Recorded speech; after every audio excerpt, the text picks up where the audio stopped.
am a farmer, and I'm privileged to be a farmer, because when I was growing up, my dad said, hey, there's not enough land for you, so we need you to get educated. So I took all these courses, math and everything else, and ended up graduating college, went on an ROTC scholarship, went in the Air Force for 6 years, and when I started to get out, my dad wrote me a letter and said, hey, he picked up a bunch more land and they wanted me to come back and help him. Yeah, I said, hey Dad, I don't know diddly squat about this, you know. I mean, I've driven the swathers and the harvesters and all that, but I did come back, and he was one of the leaders in starting a water district in our area, and so then you sort of inherit that kind of thing. But what we're going to lose here, folks, is you're not just losing the water and the economic basis, you're losing a way of life. You're losing an atmosphere, an attitude, and an approach towards life in general. I'm going to tell you a story about what I grew up with, and the stories we were told. And this attitude is with my sons and the other people that live in there. And this was back during Prohibition days, when my grandpa and his sons were back in Arkansas.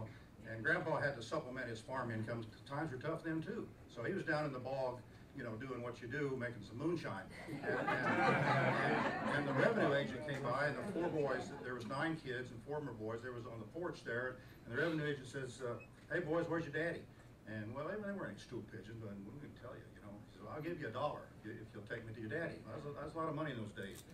And he started to leave because they weren't going to go, but the honest of the brothers, one named Steve, he says, well, sir, he says, I'll take you for $2. And the rest of the boys looked at him, and all right. So anyway, the revenue agent comes over. He says, what's your name? He says, it's Steve. And he says, well, Steve, let's go. And Steve says, well, I got to see the money. So the revenue agent pulls out $1 and gives him $1. So he says, well, the deal was $2. And the revenue agent said, well, you don't understand, son, how the government works. You get $1 now, and you get $1 when we come back. And Steve says, well, sir, you don't understand how we work. And he says, well, what's that? He says, I got to have the $2 up front. And he says, why is that? He says, you ain't coming back.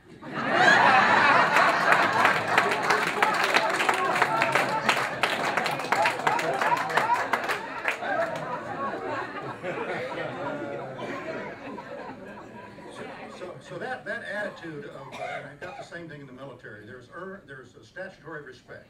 You respect a guy that's reached the president or a colonel or a general, but there's also earned respect.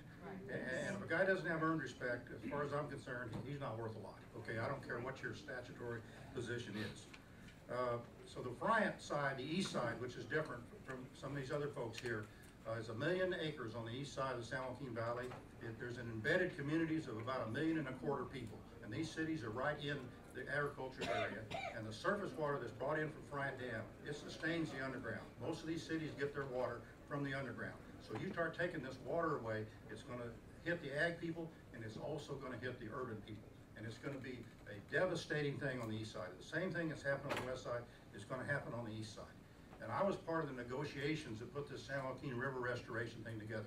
We were asked by a Republican and a Democrat to say, okay, you have this lawsuit, which the NRDC had sued us. We were before Judge Carlton in Sacramento, who was appointed by Jimmy Carter, came out of the Sierra Club, and we knew we weren't going to win a game there. I was actually in court one time when we were kicking the NRDC's rear end. Okay, they had a young attorney, and the judge says, son, he says, that's not what you want to argue. He says, you want to argue this. And I'll be darned, this guy wasn't stupid. So he goes back and he says, A, B, and C. The judge says, you got it, you're right. And I'm thinking, man, we're screwed here, you know. And as an elected official, we had to look at it. So when the politicians came to us and said, hey, before the judge rules, you guys need to get together with NRDC and come up with a plan. But here's the deal. We're going to restore this river that's been dead for 60 years by Congress, and we're going to do it to try to get salmon back. But at the same time, we're going to mitigate your losses. It's going to be a win-win. Okay, well, you can't turn that down. They say, this is what we're going to do, okay? So we did it, okay? All right, well, before the ink was dry, the enviros reneged on their part of it. The government has reneged on theirs. So we're sitting there, we're going to give the water up, and we're not going to get it back, okay? That's where we're at. But I've got to tell you the reasoning that went into this, because I was in the room, and I asked the biologists from the government and the NRDC people, I said, you know, supposedly these salmon are pretty smart. They come back to where they spawn, right? Okay, so this river's been dead for 60 years. So let's make the assumption there's probably not any salmon out there. They've been going around 60 years and come back up the river. So how are we going to do this? And they said, well, the Merced, which is one of the tributaries of the main stem there, it has a barrier, and the government's going to put in a long time ago. Well, they're going to take this barrier out, and some of these fish are going to approach that where the barrier was. They're apparently going to become confused. And instead of going up to the Merced, to the historical spawning ground, they're going to go up the main stem, and we're going to start a new species. So I said, I suggest that we call this reverse evolution. We're going to use the mentally challenged and the confused, and we're going to start a new species. That did not endear me to the environmentalists or to the government. They assured me they did not deal with any stupid salmon. So, but that's the kind of reason. My point to the congressmen and the senators, why are we doing this? We're going to get 500 fish. Why not take all this money and invest it in the eel, the Trinity, the Merced, where there already are salmon? You have an existing fishery, you'll get exponentially more fish. And your water management you won't have to do that, okay? You can still restore the river. You can make a warm water fishery. We can get all the water back. It's a win-win for society. It's a win-win for the fishermen. But they wouldn't go for that.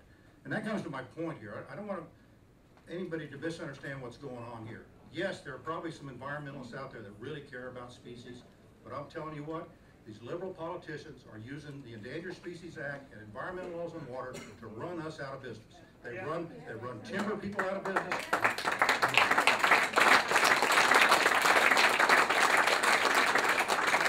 Any productive enterprise where you involved with traditional values, conservative values, they want us out of business. They want this state to be a government-dependent state so that you'll have a permanent Democratic majority of people that are voting liberal at every conceivable opportunity.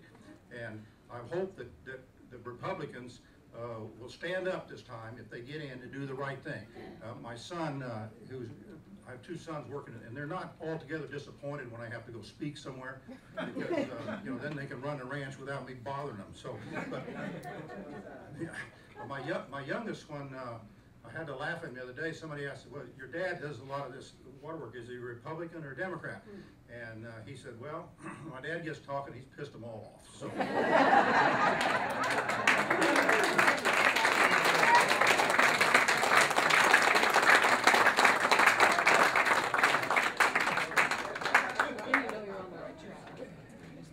Wow, that's great.